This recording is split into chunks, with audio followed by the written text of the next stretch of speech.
Vamos retomar aqui a nossa conversa, né? Vamos lá? Lembrando daquela conversa que nós estávamos tendo de que a gente faz tudo que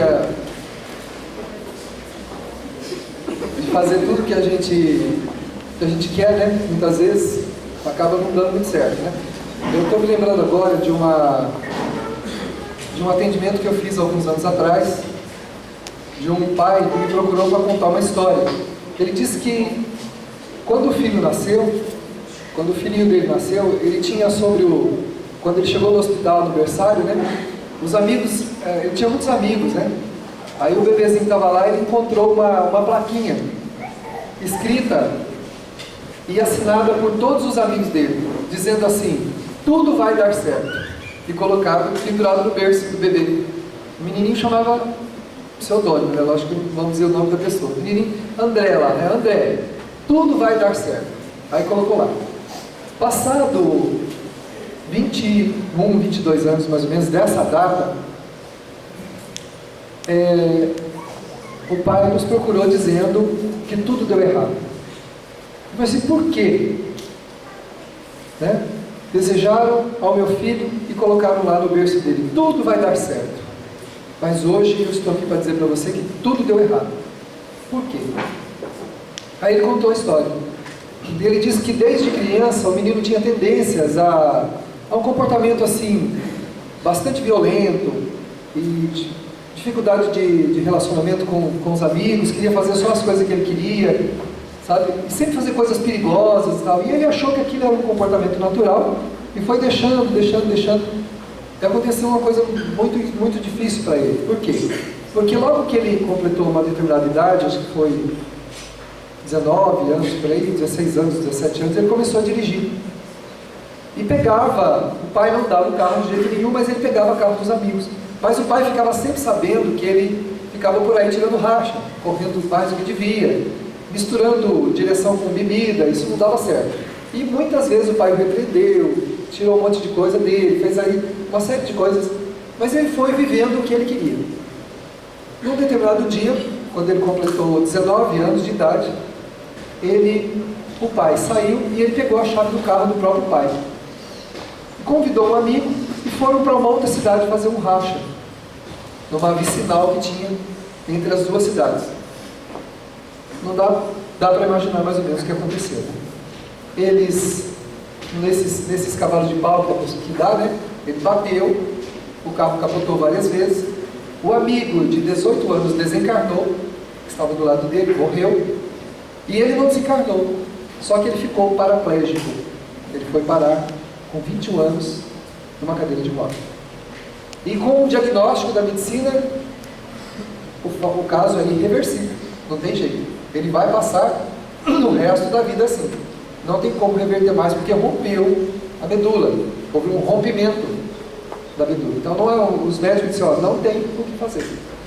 Hoje ele está com 50 e poucos anos de idade, essa pessoa, né? E continua numa cadeira de rodas.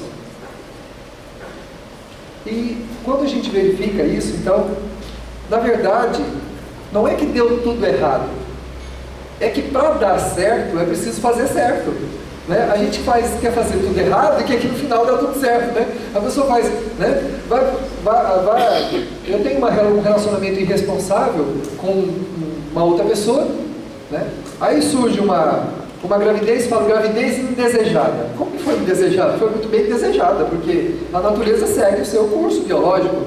Se você, né, quando o espermatozoide e o óvulo se unem, vem aí uma gestação, não tem como acontecer diferente, né? Então não foi indesejada, pode ter sido uma relação irresponsável, que não tinha uma responsabilidade devida, mas acontece a gravidez, não tem jeito. Como um carro com bebida em alta velocidade, não pode dar outra coisa, né? Não pode dar outra coisa, acaba o quê? Acaba numa consequência gravíssima. Um desencarnou e o outro foi parar numa cadeira de roda com a medula rompida. Aí uma pessoa me perguntou recentemente, quando eu falei sobre isso: ah, mas não era karma dele? Aí eu disse: karma que eu vou explicar. Não tem nada de karma, né? Não tem nada de karma.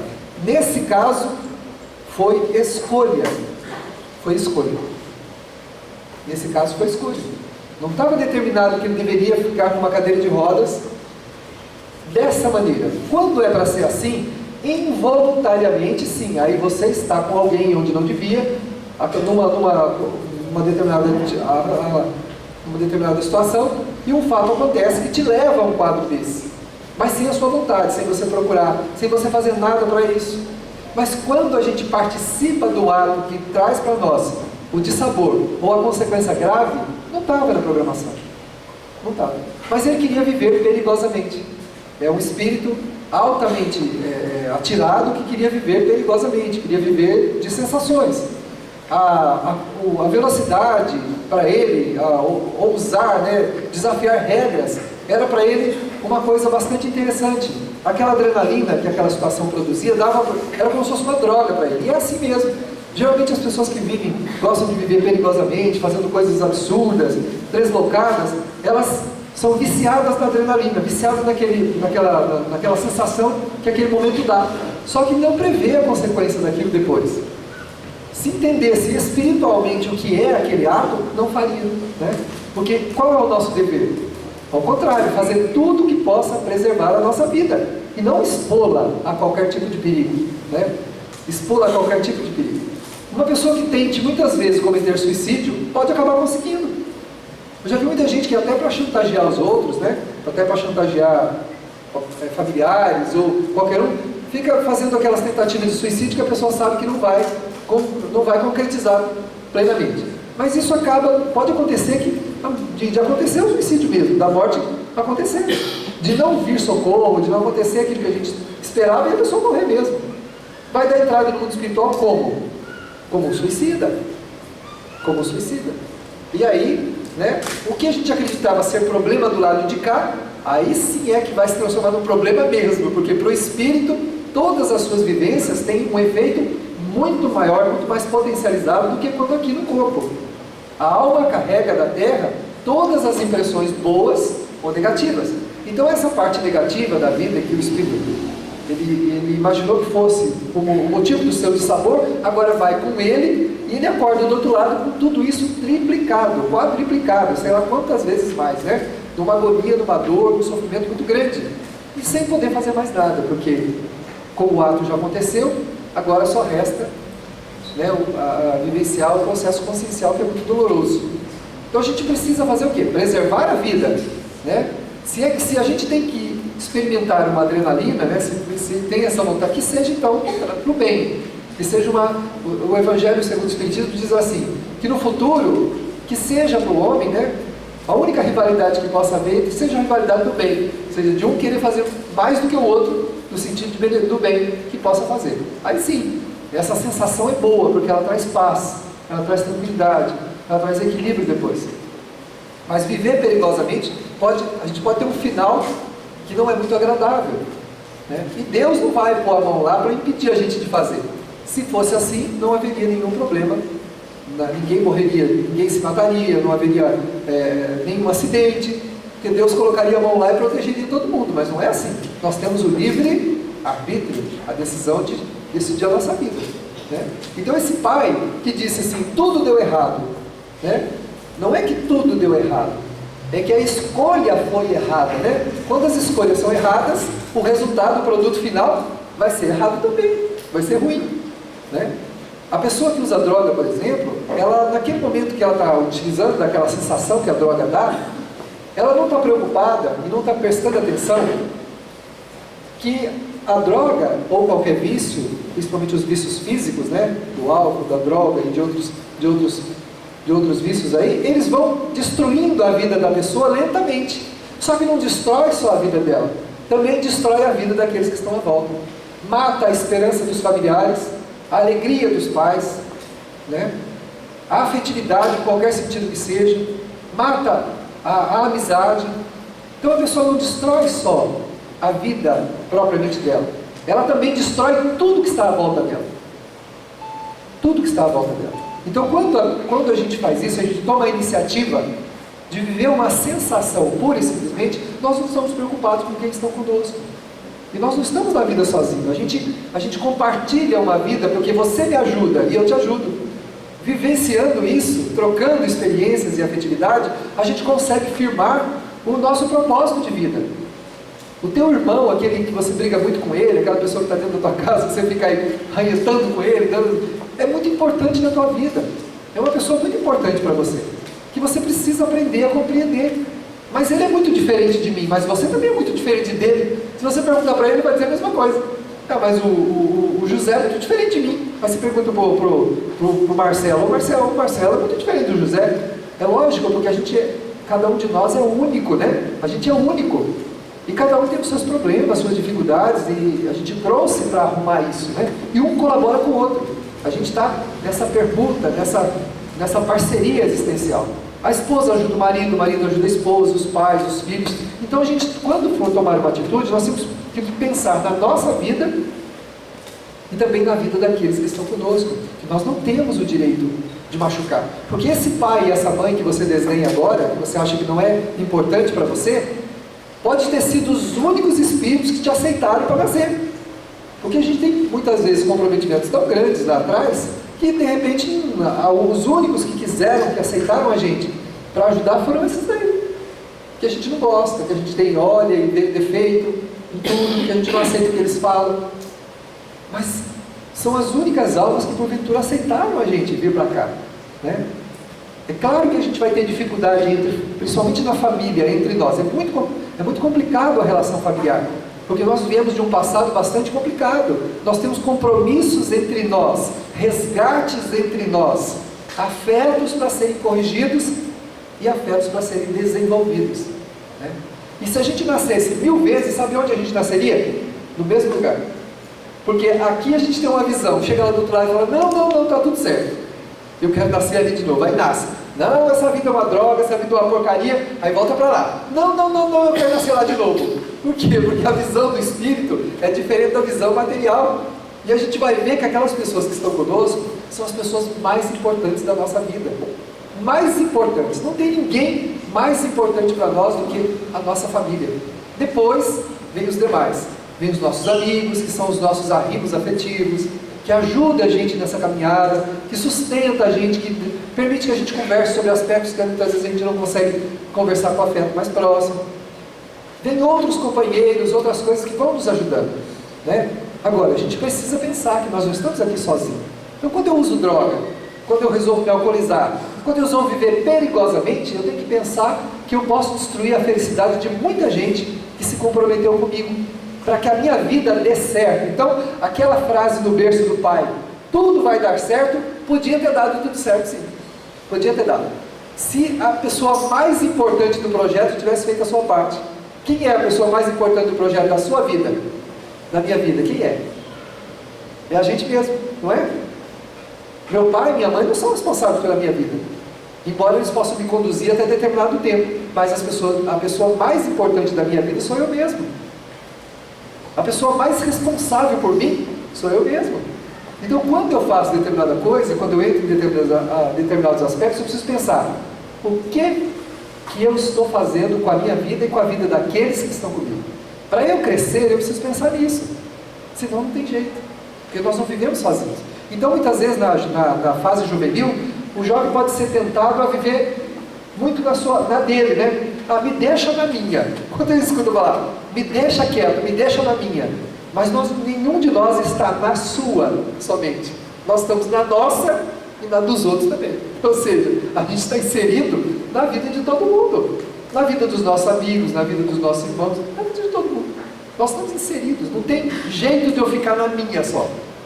Porque se fosse para ficar na minha, eu nasci de chocadeira e Deus faria o quê? Me colocaria num planeta sozinho, isolado, né? Lembra da história do Pequeno Príncipe? Deu certo? Não, eu descobri que não dava, né? As coisas não davam muito certo. Tem lá uma frase muito bonita: tu te tornas eternamente responsável por aquilo que cativas. Então a gente vai, todas as pessoas que estão conosco, de uma maneira ou de outra, foram cativadas pela nossa necessidade. Pessoas que estão comprometidas existencialmente conosco, que nós precisamos valorizar. São nossos amores. Ah, mas não é possível que o meu irmão seja um dos meus. É sim. Mas eu não consigo, parece que eu sou um estranho no ninho. Pode até ser. Mas esta é a relação afetiva mais importante da nossa vida, é aquela relação mais próxima, né? Então, quando eu me dou a um comportamento perigoso, que pode atentar contra a minha vida, eu estou também atentando contra a vida de todos aqueles que estão ao meu lado, que estão conosco, tá? Então vamos pensar um pouquinho nisso. Agora eu vou passar um vídeo, nós vamos passar um vídeo que é um vídeo motivacional, mas tem um pouco a ver com aquilo que eu estou falando. Ele pergunta assim: o que você quer ser quando você crescer?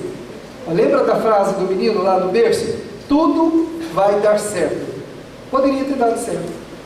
Dependia da pessoa mais importante da vida, daquela vida lá, que era a vida dele mesmo. Ele não fez nada por ele mesmo, né? Agora vai ter que dar certo do jeito que está. Ele vai ter que lutar. Então vamos ver o vídeo e depois a gente conversa mais um pouquinho, tá bom?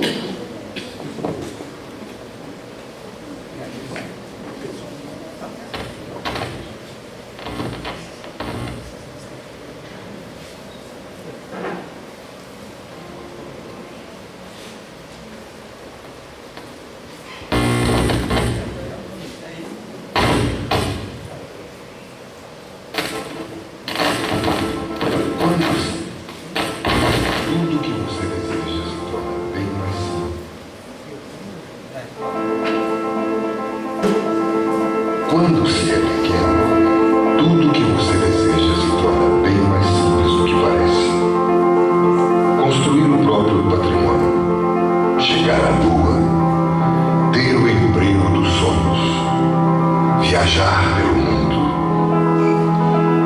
O engraçado é que você cresce e a maioria desses desejos permanecem com você por muito tempo. Alguns vão continuar apenas como sonhos. Outros podem até virar realidade. Mas para isso, é preciso que você responda a uma pequena pergunta. O que você quer ser quando crescer? Astronauta? Médico? Bombeiro?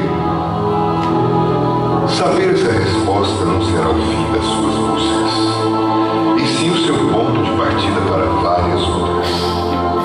É através dela que o seu futuro começa a ser desenhado.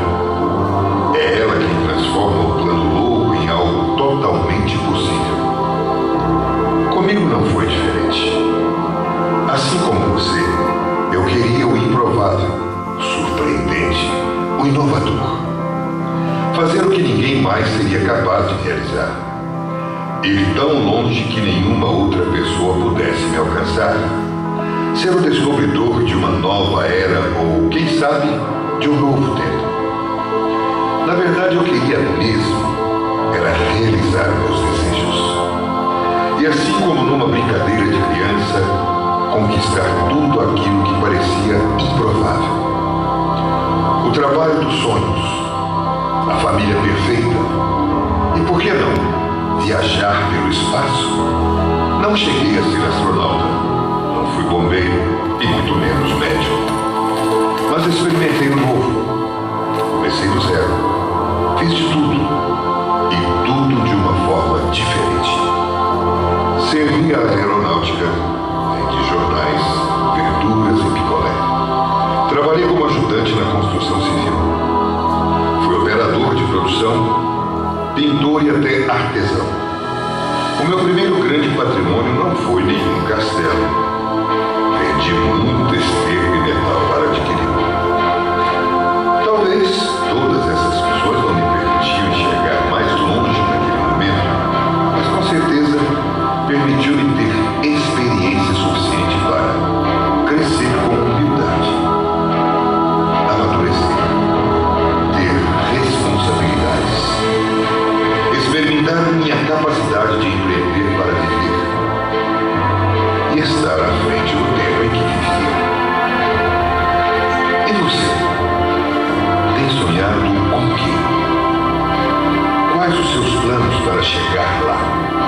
Ficar parado não vai lhe trazer nenhum resultado inovador. Não lamente a sua sorte. Não tenha vergonha do que faz. O trabalho é o que transforma você. Posso te dar um conselho? Sonhe. Experimente. Faça o novo. Busque a concretização dos seus desejos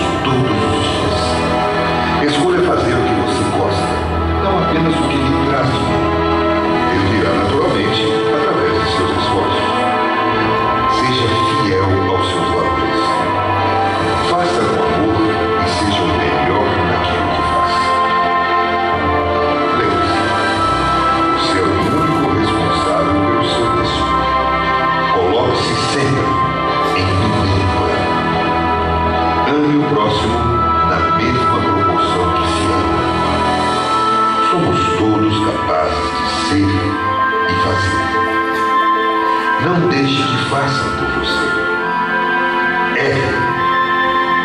Erre de novo.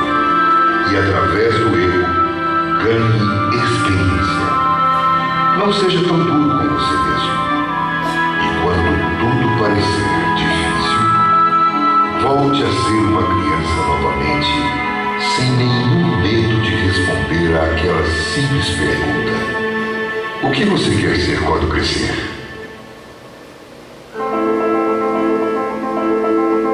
Quando se é bem?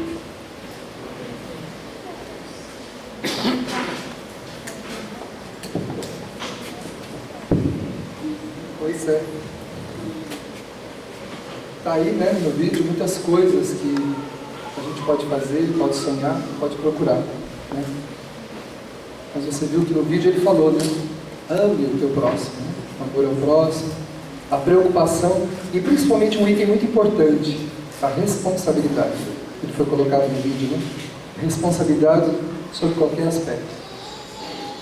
Mesmo porque, mesmo não tendo responsabilidade, somos responsáveis pelo que fazemos. Então, pode ser que responsabilidade e responsável não andem juntos, mas elas, qualquer coisa que nós façamos, temos responsabilidade sobre ela. Se nós quisermos que as coisas deem certo, é preciso que nós pensemos, então, que é preciso fazer certo. Mas não existe um tempo para isso, é desde agora. Não tem um tempo para começar a fazer certo. E se não foi feito certo, agora pode ser feito certo. Mas agora é o tempo de fazer certo. Não fica aguardando para quando você ficar mais velho. Vou viver tudo agora. Depois eu paro, depois eu faço isso, depois eu faço aquilo. Como aquele menino da cadeira de rodas, que hoje tem 50 anos. Como o outro lá, que desencarnou aos 18. Como outros tantos comprometimentos que podem transformar a nossa vida, que poderia ser uma vida produtiva, cheia de bênçãos, em uma vida completamente medíocre, restrita a dificuldades, se a gente não tiver responsabilidade sobre a existência. Nesse sentido, lembramos de uma fala do Cristo, quando a gente deve se pautar como cristãos por Ele, porque Ele é o agente que pode nos ajudar, que pode nos levar ao lugar onde a gente quer, né? Todas as nossas aspirações precisam ser ideais bons. Para quê? Para que a gente consiga, através da caminhada da vida, chegar a esses ideais bons. Como ele disse aí, você quer ter uma família, você quer ter um lar, você quer conseguir conquistar alguma coisa na sua vida, até mesmo material, tudo isso é possível. Tudo isso é possível. Mas tudo isso depende de como nós nos conduzimos a nossa vida desde agora. Porque muitas coisas que nós, porventura, vamos viver, não é karma, não. E muito menos estava no programa existencial que a gente sofresse aquilo. Não estava. Foi escolha. Jesus diz uma coisa, né? Uma frase muito importante: tudo o que eu faço podeis fazer, se eu quiseres. Então, se nós quisermos, não é obrigado, não é obrigação, é desejo, é escolha, é vontade. Ele disse muito bem: se o quiseres. Ele diz assim: ó, vocês são obrigados a fazer o que eu estou fazendo para ser feliz. Não. Tudo o que eu faço podeis fazer se o quiseres. Nós podemos respeitar a nossa família, podemos respeitar o nosso corpo, podemos respeitar a sociedade, podemos respeitar os nossos amigos, podemos construir coisas boas em nossa vida, se nós quisermos. Podemos perdoar, podemos pedir desculpa. Tudo isso pode ser feito, se nós quisermos, se a gente desejar. Aí, acredito que mesmo no que não estava escrito, os nossos pais, quando olharam para o nosso berço, quando a gente era pequenininho, estava escrito lá, no coração deles, nos ideais deles: tudo vai dar certo. Mas para tudo dar certo, ou seja, para que a nossa vida siga o seu curso, né, e que se alguma coisa nos acontecer no sentido de provações, que elas aconteçam dentro de um contexto de programação espiritual, mas nós também estaremos preparados para elas, porque aquele que vai construindo a sua espiritualidade no caminho, vai se preparando para o enfrentamento da própria vida. Não adianta o meu pai ser religioso, a minha mãe ser religiosa, os meus amigos serem religiosos, porque a gente fica pensando assim: a qualquer coisa eu procuro ajuda, eles me ajudam. Tudo bem, mas nós temos o dever de construir a nossa espiritualidade. Porque somente com essa construção é que nós iremos dar conta dos nossos projetos existenciais, de construir a nossa própria felicidade e a nossa própria paz. Para que tudo dê certo, é preciso fazer certo. E o código de moral, de ética para a nossa conduta é o ensinamento de Jesus. Quando nós meditamos sobre a doutrina espírita, nas nossas mocidades, nos nossos encontros, quando a gente vem à casa espírita, para as palestras, para os cursos, a gente vai recebendo informações que vão ajudando a gente a entender melhor a nossa vida. E a ação é nossa. A partir daí, a gente vai conseguir então aplicar na nossa vida essas informações que a gente vai receber. A caridade, por exemplo, não é alguma coisa que a gente deve guardar para fazer mais tarde. É alguma coisa que nós temos que começar desde hoje. Desde hoje. Precisamos iniciar e nos preocuparmos com o que vai na vida do nosso semelhante no bom sentido. O que é que nós podemos fazer para tornar melhor a vida das pessoas? Tanto daqueles que convivem conosco, isso é caridade, quando eu ajo bem com a minha família, dentro do meu lar, quando eu respeito meus pais, quando eu respeito a minha família, quando eu estudo, quando não procuro não decepcionar nem a mim mesmo, nem aqueles que estão comigo, quando eu faço o que eu posso, em todos os sentidos, eu estou fazendo caridade. Eu estou praticando a caridade. Eu estou sendo grato. Estou sendo muito grato àqueles que estão comigo, porque são eles que me ajudam a crescer, do jeito que eles são. Mesmo que eles não me entendam, não me compreendam, me critiquem sempre, mas se eu me mantiver equilibrado, centrado, agindo com consciência com tudo que eu faço e respeitando a todos eles, eu estarei construindo em mim a minha espiritualidade, que é o que vai me trazer segurança e paz na minha vida. Não é aquilo que eu receber de ninguém que vai trazer isso para mim, mas é aquilo que eu construir em mim mesmo é que vai tornar a minha vida melhor ou vai tornar a minha vida pior. E eu nunca vou poder, em tempo algum, aqui no mundo espiritual, dizer que qualquer coisa que me aconteceu por culpa de alguém. Não. Tudo que acontecer comigo é de minha inteira e profunda responsabilidade. Daí a nossa preocupação em agirmos bem conosco, para que aqueles que estão conosco não sejam violentados pela nossa maneira de ser. Como eu disse, tem gente que acha que os outros têm que aceitar a gente como a gente é. Só que aceitar a gente como a gente é aceitar o nosso lado grosseiro, é aceitar os nossos vícios, aceitar o nosso comportamento inadequado, né? Aceitar a nossa violência, sem dizer nada. Eu entro em casa, pego um copo, atiro na parede porque eu estou com raiva e acho que todo mundo na minha casa tem que entender isso, né? Acho que eu posso quebrar um copo atirando ele na parede porque eu estou com raiva e todo mundo tem que me entender. Será que é assim? Eu não posso transformar minha raiva em transtorno para aqueles que estão do meu lado, porque ao fazer isso, eu estou criando um desconforto imenso na minha própria alma. Eu estou conspirando contra a minha própria espiritualidade. Estou diminuindo em mim mesmo a minha dignidade. Isso não vai me fazer bem. Eu não posso dizer às pessoas o que eu penso, o que eu quero, a título de ser autêntico, como muita gente diz. Eu sou autêntico, eu falo o que eu quero. Na verdade, sou grosseiro, sou duro. Eu não posso fazer isso.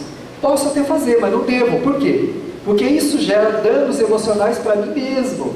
A pessoa que ouviu toda aquela grosseria me perdoa. Coitado, deve estar num mau momento.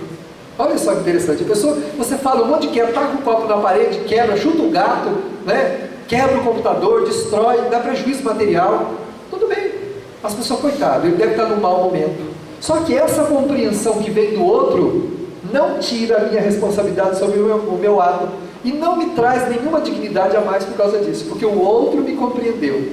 Agora, se o outro me atirar um copo na cabeça ou me der um chute, uma bofetada, e eu compreendê-lo, isso sim me faz bem.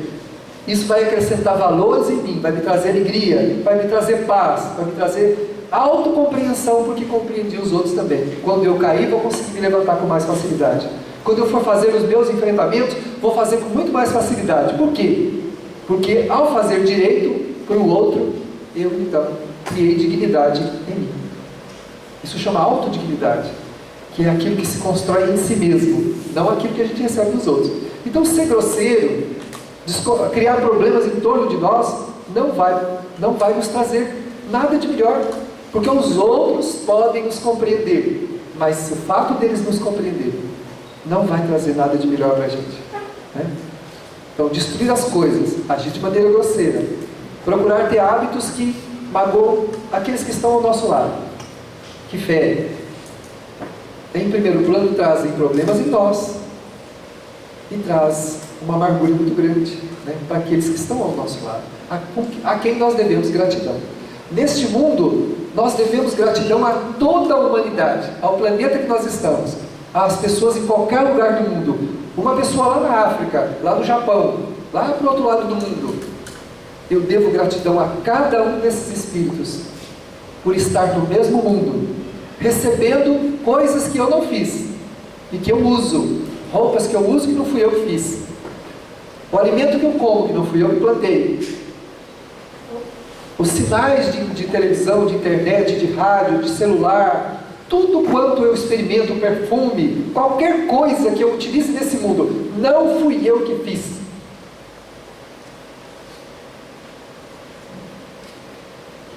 E por não ter sido eu o dono do mundo, como muitas vezes a gente acha que é, a gente acha que é o centro do mundo e quer se comportar assim. E os outros precisam me aceitar como eu sou. Como eu convivo com o mundo inteiro, eu tenho o mundo inteiro dentro da minha casa e não sei. Quantos produtos vêm da China, né, que a gente tem na casa da gente hoje, que são chineses? Quanto algodão que estão nas roupas, que vem de outro lado do mundo? Alimentos que vão para a nossa mesa, coisas que a gente come, que a gente usa. Tudo hoje, o mundo está interligado. E eu devo gratidão a esse mundo que eu vivo. Porque é aqui nesta terra, junto com os meus irmãos, junto com a minha família humana, que eu estou me melhorando.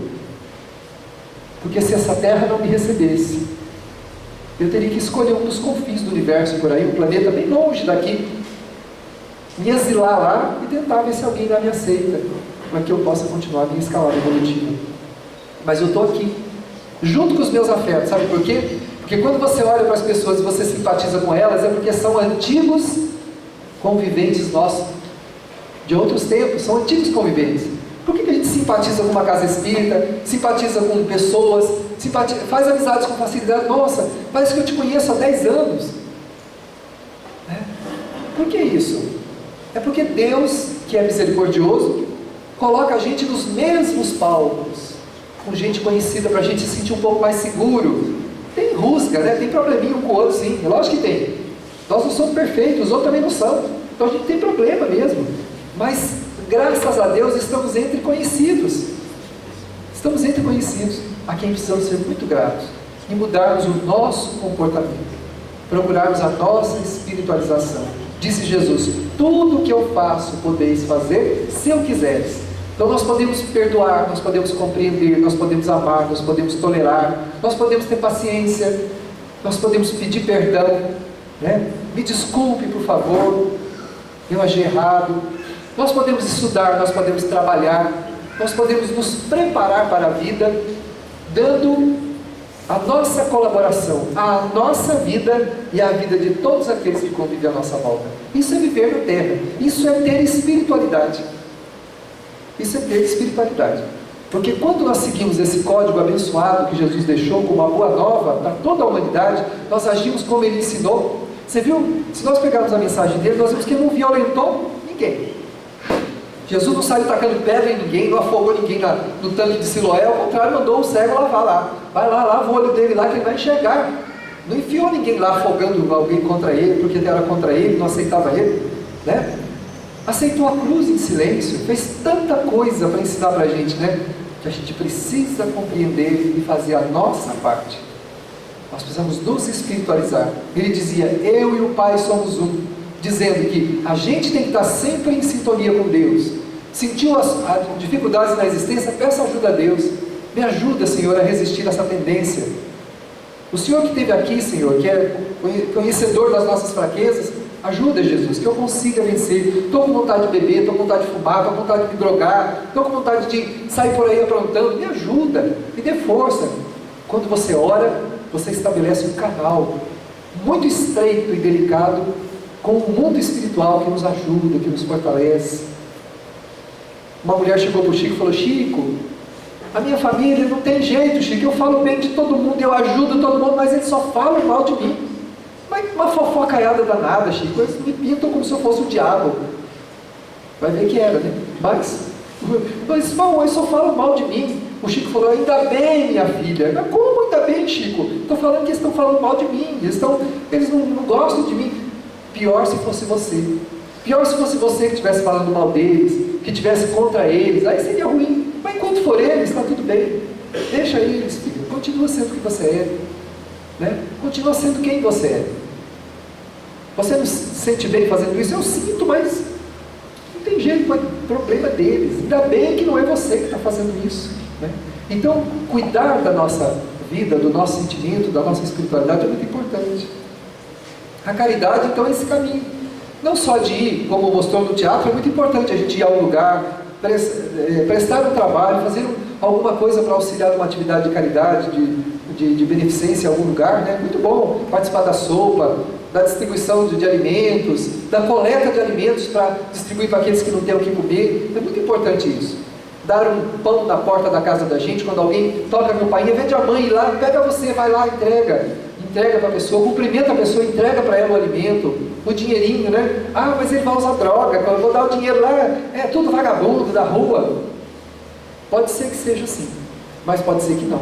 Pode ser que a moeda que você está dando para ele vai comprar um pão para levar para a casa dele, porque ele sim, drogado, alcoolizado, sem nenhuma condição mais pelo menos ele entende assim, de sair daquele vício, daquele comportamento, ele sai por aí pedindo para não deixar a sua família passar necessidade. Vai pegar a doação que você deu e vai lá comprar um pão, vai comprar alguma coisa para levar para o lar dele, para a família dele que está lá, porque ele não tem coragem de trabalhar. E nós não somos juízes de ninguém, porque também estamos nos construindo. Então dizer que não vai dar um dinheiro na porta da casa da gente, alguma coisa, porque a pessoa vai beber, vai usar com droga, isso é uma desculpa muito esfarrapada que nós usamos para não se interessar pela vida de ninguém. O problema do que o outro vai fazer com o que a gente está dando é dele, como a nossa vida é um problema nosso. Então a gente precisa dar, porque através da doação, através do exercício do ato de doar, a gente também vai educando o nosso sentimento, vai criando nobreza para poder vencer as tendências que levam a gente para tanta coisa, né? Por que eu atendi o pedido de um amigo para usar droga e não ouvi o conselho do meu pai que falou para eu não usar? Por que eu fiz essa escolha? O meu amigo é melhor que o meu pai? Eu conheço mais o meu amigo do que conheço o meu pai? Não, não conheço. A pessoa mais próxima da minha vida são aqueles que convivem comigo, são os que mais me conhecem, e são aqueles que quem mais eu conheço. Por que eu cedi ao pedido e ao convite de um amigo e não ouvi o convite do meu pai e da minha mãe, que dizia para eu não fazer isso? Por que eu fiz? Porque o meu amigo estava oferecendo aquilo que vinha mais de encontro às minhas tendências. Ele me deu, o que meu pai está falando vai contra a minha tendência. Eu tenho vontade de usar, mas meu pai está falando para não fazer isso. E eu então cedi àquele que vai de encontro à minha natureza, às minhas tendências. Quando eu faço caridade, quando eu me preocupo com o meu semelhante, como Jesus falou, faça ao teu semelhante tudo o que você gostaria que fosse feito. O que eu estou fazendo? Eu estou reformando a minha natureza, dando uma nova direção para o meu sentimento, de tal forma que através disso eu consigo resistir a tudo aquilo que não é bom. Eu consigo vencer essas dificuldades e fazer aquilo que eu devo. Entendeu como é desde cedo? Não tenho tempo para isso. Quanto mais cedo, melhor. Quanto mais cedo você entrar na atividade, aqui na nossa casa, né, aqui no Maria Dolores, nós temos, a casa foi fundada por uma mocidade. Então, desde o início, a mocidade assumiu tudo. Desde a sopa fraterna, da parte de... Todas as atividades foram assumidas pelos jovens, que começaram desde cedo a dar passe, a trabalhar na reunião mediúnica, a servir alimentos, a fazer coleta de alimentos, tudo foi feito pela mocidade, pelos jovens. Sabe por quem? Por aqueles meninos que nós colocamos lá no início, que vieram para cá em condição com muita dificuldade mesmo, mas que hoje têm uma vida regrada, muitos já estão casados, têm filhos, têm família, porque conseguiram se levantar da lama onde estavam, por ouvir os outros, e não ouvir aqueles que estão compromissados com a direção da nossa vida, né? Porque até que a gente consiga ter uma direção sozinho na vida, os nossos pais são a nossa direção. Eles são a nossa direção, né? Até que a gente consiga decidir por si mesmo. E depois que o caráter, a nossa moral está formada, aí a gente tem condição de se dirigir melhor sozinho. Mas para isso a caridade é um caminho, né? A caridade é um caminho que nós precisamos considerar. Novos hábitos, né? Mudar os hábitos. Se a gente já teve hábitos ruins, agora ter hábitos bons, hábitos novos. Como eu disse, hábitos novos, né? Como eu disse, se a gente errou, não tem problema, né? Vocês ouviram aqui no vídeo, né? Caiu, deu tudo errado, começa de novo. Vamos começar outra vez, não tem importância. Deus não está preocupado com os nossos enganos e erros, Ele está preocupado com o que a gente quer fazer para melhorar, para a gente crescer, para a gente evoluir. Não para a gente ficar lá atrás chorando, lamentando. Ah, então como eu fiz uma coisa errada na minha vida, agora acabou. Agora está tudo perdido, não vai dar nada certo. Não, vamos começar agora. Só que se você deixar para começar amanhã pode ser tarde demais. Amanhã pode ser tarde demais. Para encerrar, eu vou dizer por que pode ser tarde demais. Eu tive um amigo que mora numa cidade vizinha aqui, morava, né? Uma cidade vizinha aqui perto de nós. Que ele tinha uma vida louca, uma vida muito doida mesmo, bem maluca. E ele falou assim: quando eu completar 21 anos, eu vou parar com toda essa doideira. E aí eu já vou estar na maioridade, né? Aí eu vou mudar a minha vida. Faltando 10 dias para o aniversário dele, ele entrou no bar, teve uma briga, e uma bala achada, porque não é bala perdida, né? Deram um tiro a esmo lá dentro, a bala atravessou a garganta e ele desencarnou. 10 dias para completar 21 anos. Então, quando é o tempo de mudar? Agora. Quando é o tempo de mudar o rumo da nossa vida? Agora. Aquela tentativa de suicídio que você está tentando fazer para impressionar os outros, pode dar certo. Ou seja, pode dar errado. Pode dar certo nas suas aspirações, mas pode dar tudo errado em relação à vida, que vai ser realmente uma coisa terrível. Ele não teve como chegar aos 21 anos, mas a gente precisa mudar. Aquela violência que você estabelece sobre a sua família, sobre o seu lar, sobre as pessoas que te amam, pode gerar uma aversão. Você pode despertar no coração das pessoas uma aversão e você passar a existência inteirinha sem conseguir conquistá-la de novo. Então aproveitemos a oportunidade. Renovar hábitos. Se eu tinha hábito de jogar as coisas, de chutar, de gritar, de ser grosseiro, vamos mudar isso, né? Contar até 10, até 20, até 1000, para não fazer. Agora, ouvir Jesus é muito importante. Somente ouvindo a voz do Mestre, na silenciosa hora de meditação que como espíritos devemos fazer, porque já temos muitas informações guardadas de séculos ouvindo o cristianismo na acústica do nosso coração. Estivemos, muitos de nós, com Jesus. E se não estivemos no tempo dele, estivemos ao longo do tempo com ele. E a nossa alma está referta de ensinamentos provindos das suas palavras e dos seus sentimentos. Lembremos-nos a luz do caminho, porque ele iluminou as estradas para que nós pudéssemos encontrar uma caminhada, um dia para prosseguir caminhando. Não há trevas mais depois dele. Esse tempo é um tempo de meditação, um tempo de reflexão onde o espírito juvenil deve buscar a idealização de uma vida nobre, arrimando-se nos amigos reais, nos amigos verdadeiros de uma verdadeira religiosidade, onde entre irmãos conseguiremos construir uma nova humanidade a partir do nosso próprio coração.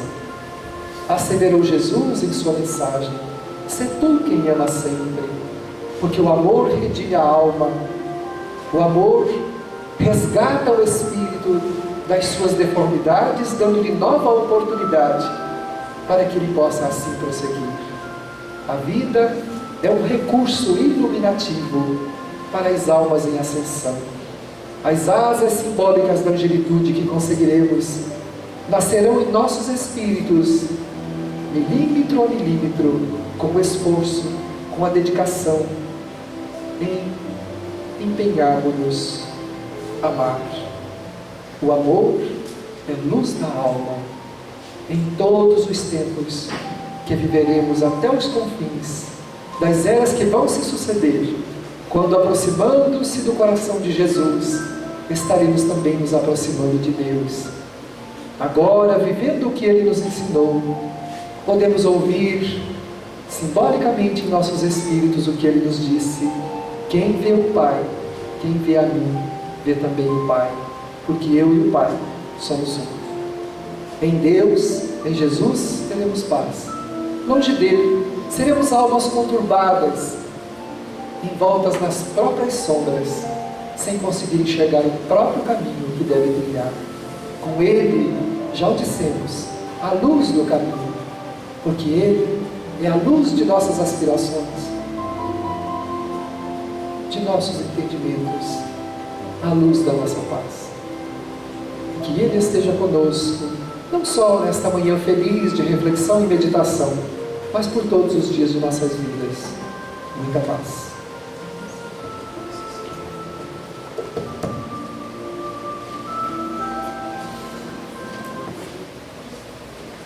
Agradecemos ao Davi por essas colocações, por nos envolver, por nos dar a oportunidade de realmente aprender algo com a doutrina espírita que com certeza vai mudar e transformar nossas vidas.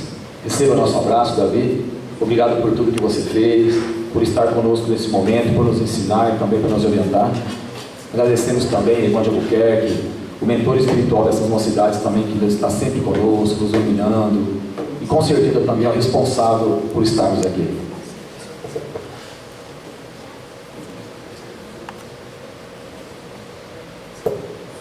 Pessoal, nós temos um tempo ainda, né? Nós não vamos assim prolongar muito, né?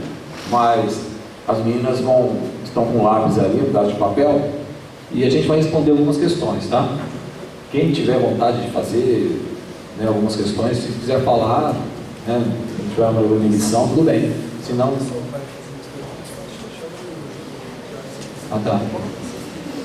Tiago, por favor, você poderia falar alguma coisa sobre a sua presença, a sua função no departamento?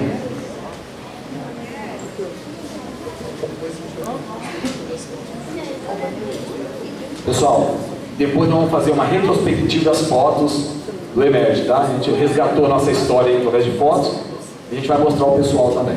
Fique à vontade, gente. Obrigado, Luiz. Bom dia, pessoal.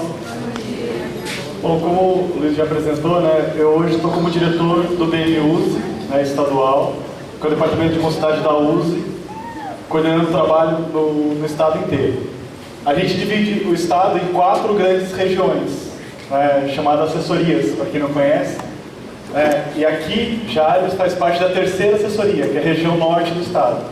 Junto com Jales tem Franca, Ribeirão Preto e São José do Rio Preto. São as 4 regionais que compõem a região noroeste, norte do estado, desculpa. E aí a gente tem, além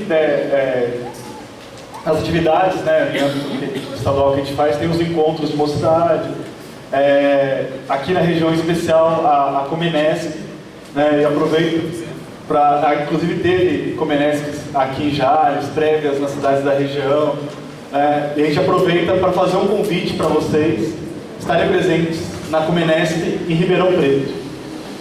Eu particularmente acredito muito que essa Comenesc será diferente, mesmo porque o balieiro está pegando na mão dos meninos lá para fazer a coisa sair direito.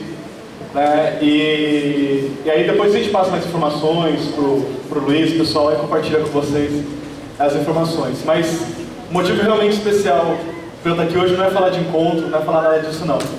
É conhecer o trabalho aqui da região de Jales, de todas as cidades da região, principalmente desse encontro que hoje faz 20 anos. Né? Tem muita gente aqui que quando o encontro foi criado estava do lado de lá.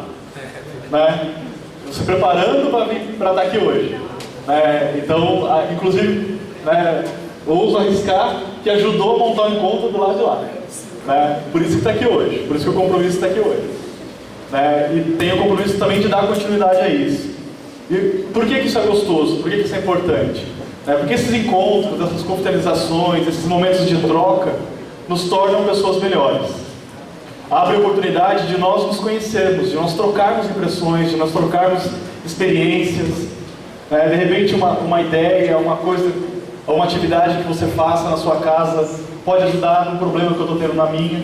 Então isso é importante, a troca é importante. Quando falou de união, né, no começo aqui, realmente a palavra é essa. Então hoje, né, com a inspiração do Ivan de Albuquerque, com o ideal de Leopoldo Machado, com o trabalho de Bezerra de Menezes, todos trabalhando em prol da unificação do movimento espírita, em prol da expansão do trabalho junto à juventude dentro do movimento espírita, né, a gente deixa esse abraço a todos vocês, né, faz reforça o nosso convite para que vocês nos ajudem no movimento no estado de São Paulo, porque o que eu estou sentindo e o que eu estou vendo hoje aqui realmente faz falta, está fazendo falta no movimento no estado de São Paulo.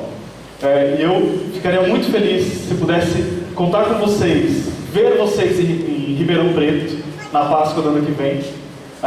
Acho que todos não vai dar, mas pelo menos a representatividade da Regional Jales e Ribeirão seria muito gratificante e de um grande crescimento para o movimento espírita.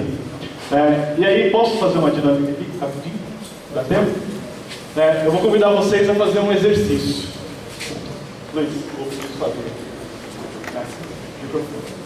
Todos façam assim. Faz mais forte, não estou ouvindo. Não estou ouvindo. Não? Usa 2 deles então.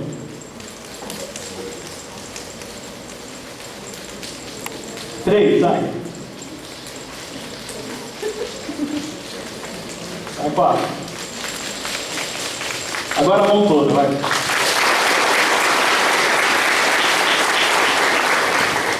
Isso só para mostrar que só